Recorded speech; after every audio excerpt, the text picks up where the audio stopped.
Yes, welcome everyone here to the Smash Sports Show right here on Smash FM here on Melbourne Cup here in Melbourne. Of course, let's go up to our friends that are in Queensland in particular, of course, heading to the Gold Coast in particular and speak with the Burleigh Bombers under 15 girls team that absolutely put Tweed Coolangatta team to the sword a couple of months ago. And of course, we got two very special guests on the show to tell us a bit about their team's championship wins about, as I mentioned, a few weeks ago, and join us right now from the Gold Coast. Thanks, both, for joining us. Thank you for having us. I'll get both of you to introduce yourselves, and obviously what position both of you played on Grand Final Day. Hi, I'm Josie. I played ruck rover for most of the game. Hi, I'm Piper, and I played centre half back for all of the game.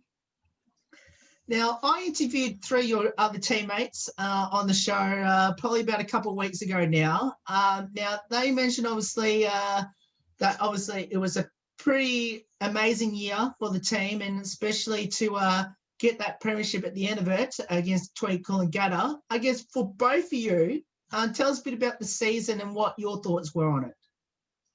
Yeah, so we started off the season a bit rough because we didn't really have a set coach, and we were struggling to find someone that could coach us and, handle a bunch of 15-year-old girls. But then we managed to pull in one of our runner, our managers, one of her family friends, and we got a coach in, and we all just came together really well. We had a lot of new girls, a lot of girls coming up from the under 13s, and we were really lucky that we got a team together and then played all season together and got along really well, I think. Yeah, I think it ended up a lot better than what we were expecting, I guess. Yeah, definitely. Now, considering it was a pretty mixed start or rocky start, by the sounds of it, obviously you managed to just find a coach, and obviously with COVID as well on top of that. Were both of you optimistic at all that you were going to be playing at all this year? Yeah, well, we weren't really too sure. We were just hoping for the best, kind of. We were still all, a few of us, getting together, kicking the ball and stuff like that, hanging out a bit and just, talking amongst ourselves, being I don't know if it's going to happen or what, and what we're thinking. Because, because it was our last year in 15, so we're kind of just well, if we don't get to play this year, it's, straight to 17s, which is, such a difference, really. Tell us a bit about the grand final. I think you played against Tweed Coolangatta, as I said in the intro. Obviously, a bit of a Gold Coast rivalry down there in the south. Tell us, how did you fare against them in the home and away season? And I guess, were you confident that you could beat them? Yeah, so we went most of the season undefeated, which was really lucky. But because of all the COVID stuff, we only got to verse Tweed once. And we only won by 5 points. So there was really only a goal in it. So we went into the grand final not too sure what the outcome was going to be, I guess. But yeah. Yeah, I think, we were losing for a bit of the grand final, up until half time or three-quarter time or something like that. So I think we were a bit nervous, but we'd versed those girls before for numerous amount of years. So I think we knew that if we played our game, I would beat them, I reckon. Now, you mentioned that you trailed at halftime in that game, which I actually interviewed your teammates about this question I'm about to ask, and I got very interesting response from them, which I'm going to see if I get this very similar on this one. What did your coach say at halftime of that game? I think he said, if we lose, we run 400, or we had kind of a party or something after. Yeah. And I think that we were all are you serious? Yeah, we couldn't tell if he was joking or not because he was very serious about the whole thing. Yeah, so he's you have to run 400 after. And we're okay, we're going to win. We're going to win because we hate running. And there was also, because we lost last year, he also said a lot, you don't want to feel the same way as you did last year. All your family and friends came out, do you want to embarrass yourselves again? And we're all no. Yeah. So it was funny. So I'm assuming that was motivation to obviously not run the 400s. Yeah, we hated them all season. We get punished for them if we talk too much in training, and we ran about 1 million. And whenever Sam would say it, you'd just see all of our heads drop and everyone just huffs and puffs, and we all point the finger at Piper most of the time. Oh, thanks, Piper. Thanks for always making us run them. Yes, I'm pretty sure that got mentioned too in the interview I did with your other teammates there, but we'll get to that in a moment. See, both of you were captains or co-captains of the team. Now, winning the premiership, what did that mean to both of you? Yeah. Well, to me, it was both our 4th years of playing, and we'd won. If we because we won this one, it was our 3rd year, so it was only 1 year that we had lost it. So I think we needed that 1 year to see how it felt, because we never knew what it felt like to actually lose, I guess. So it was pretty important for me, because it was my first time being captain for this team, and I was felt like it was a bit of pressure, being come on, we got to win. Yeah. So it was the best feeling ever. Once we won, we all ran out. It was the best feeling ever, I reckon. Oh, yeah. Yeah, I was super happy. I was so glad, because we'd never had a team like we had before this year, so we kind of just went in head first and fingers crossed, I guess. But we were all so happy, because it means a lot just to feel like you're the winners and all your hard work has finally paid off. That's what I felt like the most, was the most rewarding out of it all. What did I guess, being the captains of the team, or being especially leaders of the team, what did that mean to both of you? Oh, I think it's definitely when you're in that position of leadership, everyone's looking up to you, and when someone doesn't know what to do in a drill or stuff like that, they just turn around and wait for you to say something. Or when there was because it's a bunch of 15-year-old girls, we always have a little bit of drama or arguments. Everyone just turns to you, and wants you to give those comments and have leadership. So I think that was what was mainly in it for us as the leaders and captains of our team. Yeah, I'd say the same. I think it's just good knowing that you can put your input in a little bit more than other times when you used to. You take charge, and if you notice someone's upset or something, then you can be are you all good? And it's just, I don't know, that feeling that I think they can talk to you, I guess. I don't know. Yeah, definitely. Now, we did interview 3 of your other teammates, which I'm going to get both of you to answer this next question. Tell us a bit about having obviously Niles, Stormy, and obviously Jasmine in the team. Oh, I think they were 3 of our top players that we had. Yeah. Little Runt, she's an amazing player. I think it runs in her family, because Lucy, her sister, just got drafted for Suns, and she's one of our main midfield players. Stormy, she played a lot in the back line with me, and she was a really reliable player, and I could always count on her to, get it up the forwards. And Nyali, what did she play? Back as well with me. Yeah, full back. So the strongest back. You can always, every time the ball goes down there, you always rely on her. But then up forward, she's kicking us goals all the time. You can move her up. You can put her anywhere, and she'll do her job. Yeah. But they're 3 of definitely some of our best players. Those 3. I have to ask, who got to hold the Premiership Cup first? I think they gave it to me. Yeah, I think you did. I think so. Yeah. Well, I got to keep it here, but we broke it a little bit, but we still have it, so it's good. I think we dropped it a few times. Yeah. It's good. It's very good. Yeah, we did drop it. It's kind of cracking and moulding a bit, but we've got a little bit of mould underneath it. But it's going strong. Yeah. It's going very strong. The week we've had it or something. Yeah, pretty much. Well, I might as well get, I guess, both of you to show the cup again for us. Put it in the middle. There we go. Now, the question I want to ask both of you is, I guess, how good was it to hold the cup before everyone else warmed to you all? Yeah, it was pretty good, I reckon. I think we got it given to us, and we got photos with it and stuff straight away. And I think it was just good to feel it come back to us, I guess, because we had that year break. So it was kind of just weird last year not getting it, and this year it just felt you know what I mean? It's just good. Now, I also can see you got your medals around your necks as well, which I'll get both of you to show. There we go. Now, the question I'm going to ask is, how long did you wear your medals around your necks for? And did either of you sleep with it? I think you did. Yeah, I didn't take it off for about 3 days. I reckon. Like, I showered with it on. I trained with it. Yeah. With it. Nipped it. She did Yeah. surf life saving with it on. I didn't. Josie's in love with it. Yeah, I still wear it under my clothes and stuff sometimes. Yeah. Wait, you do surf life saving with it as well? Yeah, I had swim training. Attach it to the board. I had so swim it training the next behind. morning, so I wore it. Swim training, showed it on it. Flexed it a little bit here and absolutely. there. Just Yeah. tucked into the swimmers and it goes all right. Yeah. Are you ever scared that you're going to lose it? Oh, never. I wouldn't let it fall off my neck. Never. It's pretty good. It's got this little thing here holding it strong. Fair Yeah, enough. it's a good.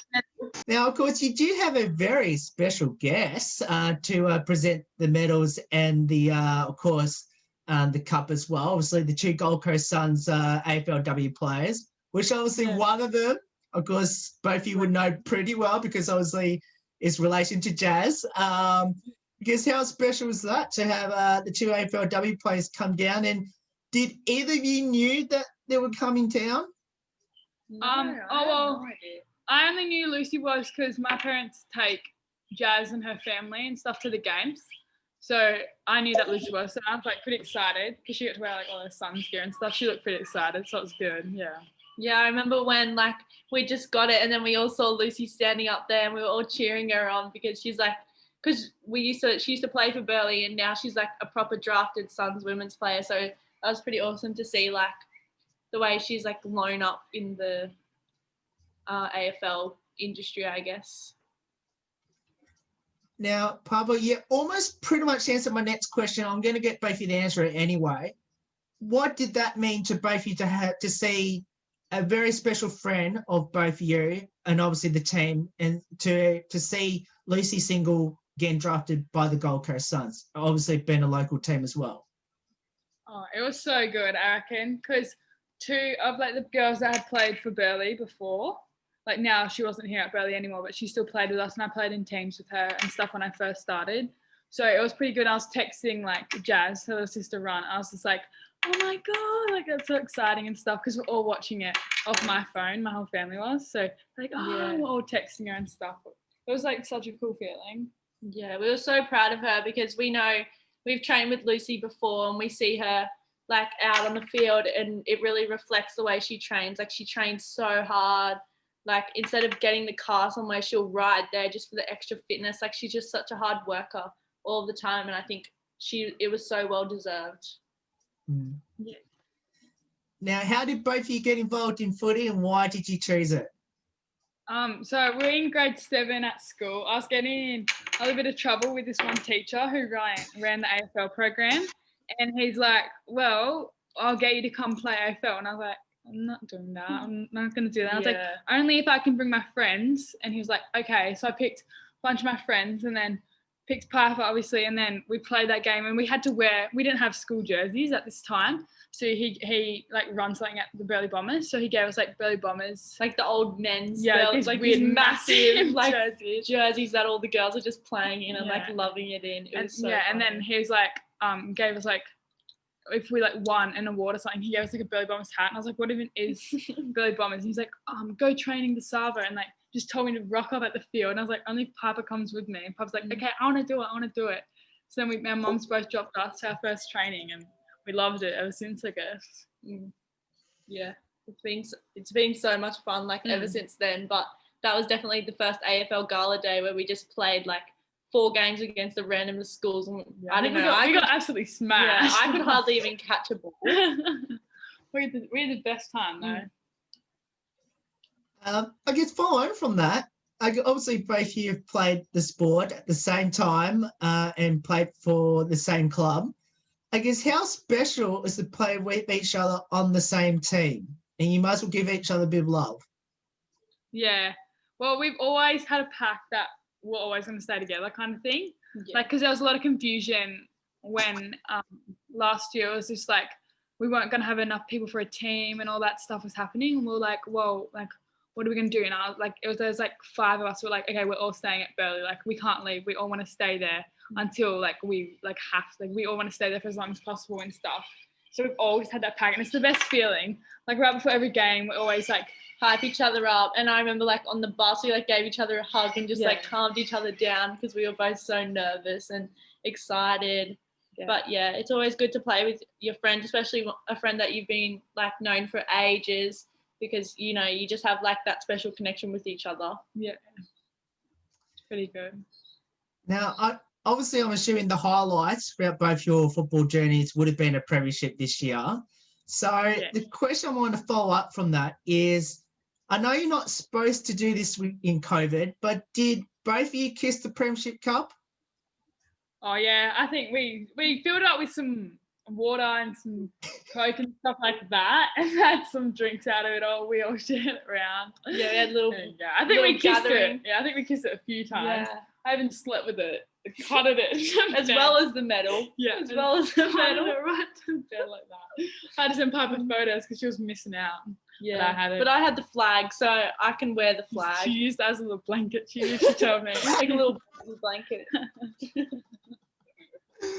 Oh, now both of you mentioned right at the start what position you both played on grand final day. The question I want to ask both of you is, if you had a preferred position where you'd like to convince your coaches to put you next year, where would that be? I'd still say ruck row, but yeah, that's where we've always played pretty much, and we've stuck to it. I used to play like ruck. That was too hard. I think but then we got a massive giant in our team that can hit the ball a lot better than anyone else could. So Josie got to try out a few new different spots. So it's heaps better. I love it. I don't think I'd change that. I don't mind playing up forward too, but you're just so involved in the midfield. For me, I just love it. A good group of people. We all work together. We're like best friends in the midfield. We have a little midfield gang. Now, what does the sport of football mean to both of you, especially playing there at Burleigh Bombers? Ever since we've been at that club, we've like been such a family. Like we were all like sisters. Like we're so close to each other. We just laugh so much at training. Like I come home with like stomach aches because how much we laugh. Like that's what footy means to me, really. Like all the friends I've made. Like I was close with Josie, but footy has just made us so much closer, and that with all of the other girls that are there as well. It's not even like to me, like I love the game and I love playing it, but I love the friends and people I meet there more, you know? Yeah, I think we're so close with even everyone's parents and stuff. We all just become like one each other's. We're all just so close. And we even got like Izzy's nan. We love her nan. She comes and like supports us, and we all call her like our own little nan. And we get her presents every year. It's just like we're just best friends, so it's good. Yeah. Do either of you have any future ambitions in footy? Well, I'm sort of thinking that I want to go and play for maybe Bond Uni, because that's always a good pathway if I wanted to go higher, because that's where Jazz's sister Lucy, that's where she started, and same with Maddie Levi, who also got drafted to the Suns. But I'm kind of looking to go there, I think, but I'm not trying to get my hopes too high for myself for in the Suns, but I think that would be a great opportunity to play for Bond. But what about you, Jess? Yeah, I'm not one to think about the future. It stresses me out too much. But if like playing for the Suns, something like that, it'd be one of my dreams. I love playing in front of a big crowd and stuff. It's pretty cool. Definitely. Now, Piper mentioned that obviously she wanted to play in the Quaffle W for Bond.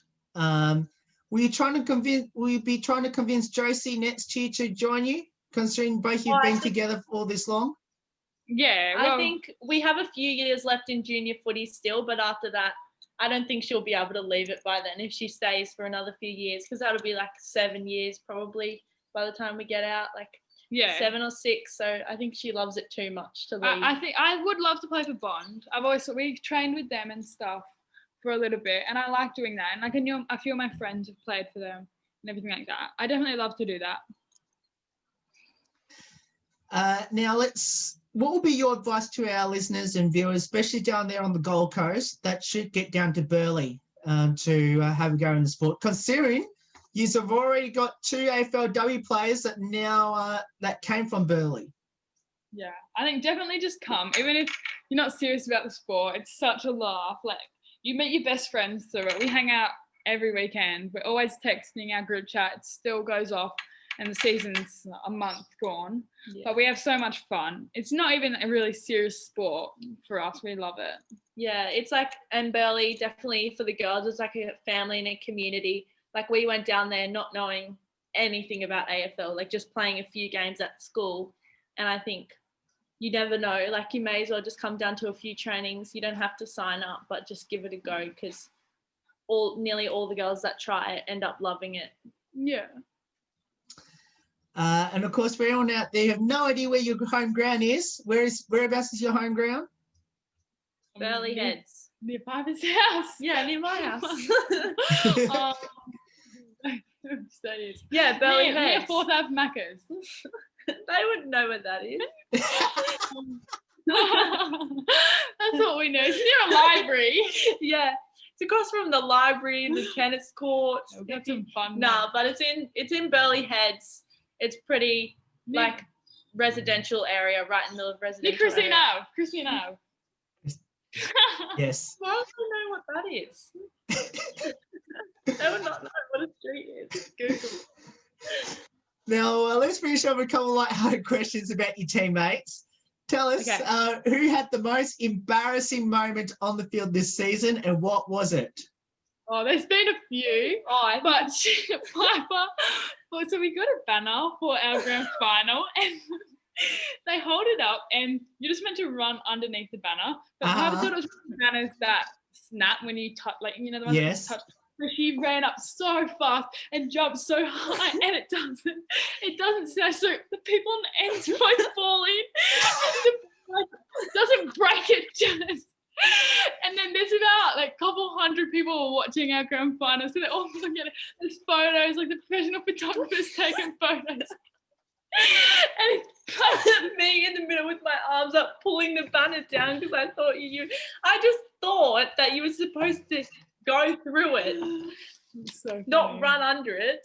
What is the point of a banner when you run under it? You would think that you jump through it. I agree with that, Piper, but that is still funny. Yeah, that is it was also embarrassing, not just funny, but embarrassing. She was so embarrassed, but we had a laugh out of it. It got all our nerves out. Yeah, it's a good definitely lightened everyone up a bit, I think. I'll have to find that photo. Now, who's the comedian in the team? Probably, Piper tries to be. She tries her best. I wouldn't. We have our laughs. Oh, Abby. I would say Abby. Yeah, Abby Faber. Abby Faber. She says some things that we're not even sure what she's on about. Yeah, like she just gets on like a kind of tangent about things. And one training, it was about chickens, and when you kill a chicken, what happens to it? Yeah, they don't have blood. She reckons that they don't have blood, and she just kind of goes on, and it becomes to the point where it's funny. Yeah. I know there's this social media thing called TikTok. So the question I'm going to ask you is, who's the best singer and dancer in the team? Oh, we actually made an award for this because we decided at the end of the grand final, win or lose, that we were going to do some little awards for everyone. And there's this famous TikToker, I don't know if you know her, but her name's Charli D'Amelio. And there's this girl in our team that always dances, always does these TikTok dances on the field when she should be like focusing, and she's singing and dancing TikTok songs. So we gave who was it? Hannah. Yeah, Hannah the Charli D'Amelio award because she's always dancing. She idols Charli D'Amelio. She just wants to be like her. Yeah, pretty much. Really nice. Any good singers? Oh yeah, she's really good at singing. Jazz Single's a really good singer. Yeah. You should listen to her. Loudest Next voice time you get her too. on here, get her to sing because she's a bit shy, but when she opens her mouth, it's like gold. It's so good. Okay, well, I better ask her that next time because she didn't say anything with that. Yeah, she's a very humble girl. She is. Now we'll finish up with this last three questions, which is, do either of you have a pre-game superstition or ritual? Yeah, I do. I have to wear my red scrunchie. I've actually got a few because I get really nervous, but I have a red scrunchie that's always in my hair. It's the same hairstyle, ponytail plait, always. And then before every game, I go over to my mum and I make her kiss me on this cheek. what is it, my right cheek. I go over and kiss me and say, good luck, Bob. That's what she says for every game. And if she doesn't say that, then I play really bad or we lose. But yeah. Weirdo. No, I'm just kidding. I have some too. I really only have one main one. And it's like because Havana's always the ruckman. So whenever she goes up to tap the ruck, after the siren goes and the umpire blows his whistle, I have to go like this. Just like get all my negative energy out. But that's always what I do. Why are you laughing? It's important to me. It is. Yeah. That's really it for me. I have a few. No. Up there, I get someone else's mum to kiss me. Yeah. Sometimes Five to kiss me as well. Depends. But usually my mum's there. Yeah. Trude's always shows up. Now, did you do a TikTok dance for your premiership? I think we made one TikTok and it was really bad, as a team. And Sam was not happy. Yeah, we used to always make funny TikToks together before a game, but it would kind of make us a little bit distracted, I think. Yeah, and then our coach banned it. He said no more TikToks before a game. That's right. That's right. Forgot about that. I think we probably made a few. Oh, well, we just had the music on the bus real loud, and it was like TikTok songs. So I guess we're all just like dancing to them. It was funny. Now we'll finish up with a two-part one. The first one is, now we mentioned right at the start about of course, he's hating the 400-meter runs that your coach put you through. Who's the culprit of doing that? And I guess how many times did that happen throughout the year? The main culprit, there's a few main culprits. Probably Parker and I guess because we laugh. We both have really loud laughs. Yeah, and so when our coach is laughing, he gets really angry because it's so loud and distracting. I reckon Havana, Lexi, and Chelsea, they're always doing something off in their own world. Yeah. Especially Lexi and Havana, they're always like, I mean, we're all talking about something and they're like sitting on the floor having their own little like tea party or I don't know what. So I reckon that's probably And then how many times can we do it? Like a couple more again? Like we did it at least like nearly two a week. So probably like 30, I'm guessing. Yeah. Like between 20 and 30. It seemed like a lot more at the time. Yeah. But seemed like terrible. A kilometre run. When really it's just a lap around the field, you know. Now we'll finish up with this one last one, which I actually just remembered I haven't asked this question yet, right at the start. I guess tell us a bit about how special is to have your coach this year, and especially your team manager, and obviously I'm assuming some other coaches that helped this bring the success for this year. So our coach this year was Sam, and Josie kind of knew him because she's friends with her family, and he was a lot of people's family friends that were in the team. But we were actually quite happy because we usually are used to having like people's dads and like older coaches, but we got like a new younger coach that could kind of relate to us and understand like where we were coming from when we'd say stuff like that. But even though like we all gave Sam a lot of attitude and like argued with him, he did mean a lot to us as a team. Like we were really lucky to have a coach that cared that much, I think, and put in his volunteering, putting his time and effort in. Yeah, and I think he realised how much we actually appreciated him and I loved him heaps. We all always talked about how much we loved him and we all want him back for next year. But he reckons he'd need counselling, he said, to have us back. I think he went through a lot with us, the poor guy. But it was so good. We had such a funny year. I think he helped a lot with that. Got us like all our nerves out and stuff and everything like that. He was good. Very good. Yeah. Well, Parker's mum's our team manager. She's been here for 4 years now. And we love Sue. She's always doing her job. She's really good. Makes us laugh too, always. And then Renee, we've had as our runner. And she's been our runner for 4 years. She's like another mum to all of us. Yeah, definitely. And she knows what she's doing. She's really involved in the footy club and loves supporting girls footy. So she's like all in for it. And she actually has really good advice when we're on the field. She's like, I think she's the best runner that we have. Yeah. Thank you so much for giving up your time to join us today and obviously celebrate an amazing year it was for your team, obviously winning, of course, the premiership almost about a month ago now. since that premiership. So congratulations from all of us here at Smash FM. It was an amazing effort, especially being your southern rivals in Tweed Coolangatta to get it as well in a pretty close game. And obviously can't wait to hopefully come up to Burleigh next year and get to watch both you and your teammates in action in 2021. Oh, Thank 100%. you so much. Thank you so much for having us. We really enjoyed it. Yeah, thank you. Would you like to kiss the Premiership Cup now in front of our fans? There we go. Hey. Well, and that, because that's the Burleigh, of course, Bombers under 15 girls football team. Of course, you want to get down to the Premiership team, because in 2021, of course, we'll put all the details up and on how you can go about, because being a amazing player down there at the Burleigh Bombers. There's more on the Smash Sports Show right after this. Don't go away here on Melbourne Cup Day.